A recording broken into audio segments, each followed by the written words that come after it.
ସପ୍ତାହରେ ଆଟଲିଷ୍ଟ 2 ରୁ 3 ଥର ତ ମୁଁ ଏଇ କୋଳଥ ଡାଲି ସୁପ୍ଟିକୁ ନିଶ୍ଚୟ କରେ, କାରଣ ଏଇ ଇମ୍ୟୁନିଟି ବୁଷ୍ଟର ପ୍ରୋଟିନ୍ ରିଚ୍ ଓ ଜିରୋ ଅଏଲ୍ରେ ହେଇଯାଏ। ନିଜର ୱେଟ୍ ଲସ୍ ଜର୍ଣ୍ଣିରେ ଥିଲେ ତ ଆପଣ ଏଇ ସୁପ୍ଟିକୁ ନିଶ୍ଚୟ ଟ୍ରାଏ କରିପାରନ୍ତି। ତ ଦେଖନ୍ତୁ, ସେଇଥିପାଇଁ ମୁଁ ଏଇଠି 1 କପ୍ କୋଳଥକୁ ଭଲ ଭାବରେ ଧୁଆଧୁଇ କରିକି ନେଇଯାଇଥିଲି। ହଁ, ମୁଁ ଏଇଠି ଭଜା କୋଳଥ ଡାଲି ନେଇଥିଲି। ତାପରେ ଏଇଠି ଭଲ ଭାବରେ ତାକୁ ଧୋଇକି ନେଇଯାଇଥିଲି। ଧୋଇଲା ପରେ ଗୋଟେ କୁକରରେ ଯେତିକି ଯାଇ ତାର 2 ଗୁଣ ପାଣି ନେଇଥିଲି ଓ 2ଟି ଟମାଟୋ ଦେଇଥିଲି। ଏପଟେ ଗୋଟେ କୁଟଣାରେ 7ରୁ 8 କୋଳା ରସୁଣ ଓ 2ଟି କଞ୍ଚା ଲଙ୍କାକୁ ଛେଚିକି ଦେଇଥିଲି। ସ୍ୱାଦ ଅନୁସାରେ ଲୁଣ ଦେବା ଓ ଆକୁ କଭର କରିକି ମୁଁ ମିଡ଼ିୟମ୍ ଫ୍ଲେମ୍ରେ 5ଟି ପ୍ରେସର ଆସିଲା ପର୍ଯ୍ୟନ୍ତ କୁକ୍ କରିନେଇଥିଲି। ତାପରେ ଆକୁ ସମ୍ପୂର୍ଣ୍ଣ ରୂପରେ ଥଣ୍ଡା କଲା ପରେ ଆକୁ ଷ୍ଟ୍ରେନ୍ କରିନେବା। ଦେଖନ୍ତୁ, ଡାଲି ଏଠି ଭଲ ଭାବରେ ସିଝି ଯାଇଛି, କିନ୍ତୁ ଆର ଛାଣି ହୋଇଥିବା ପାଣି ଗୁଡ଼ାକୁ ବିଲକୁଲ ଫୋପାଡ଼ିବେନି। ଆକୁ ଆମେ ପରେ ୟୁଜ୍ କରିଦେବା, କାରଣ ସବୁ ଭିଟାମିନ୍ ତ ଏଥିରେ ରହିଯାଇଛି। ତାପରେ ଭଲ ଭାବରେ ପିଓରେ କଲା ପରେ ଆକୁ ସେଇ କୁକରରେ ଟ୍ରାନ୍ସଫର୍ କରିନେବା।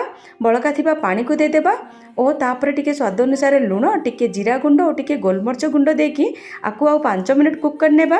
ମୋତେ ଏତିକି ମୋଟା ଭଲ ଲାଗେ, ଆପଣ ଚାହିଁଲେ ଆଉ ଟିକେ ମୋଟା କିମ୍ବା ପତଳା କରିପାରିବେ। ଦେଖନ୍ତୁ, ହେଇଗଲା ରେଡ଼ି। ଆକୁ ବୋଉଲରେ ଢାଳନ୍ତୁ। ଇଏ ତ ବହୁତ ହି ଟେଷ୍ଟି ଲାଗେ। ଉପର ଆଡ଼ୁ ଟିକେ ଲେମ୍ବୁ ଚିପୁଡ଼ିବା ଓ ଟିକେ ଧନିଆ ପତ୍ର ଦେବା। ଆଉ କିଛି ବି ଦରକାର ନୁହେଁ। ଥରେ ଟ୍ରାଏ ନିଶ୍ଚୟ କରନ୍ତୁ, ବହୁତ ବହୁତ ବଢ଼ିଆ ଲାଗିବ।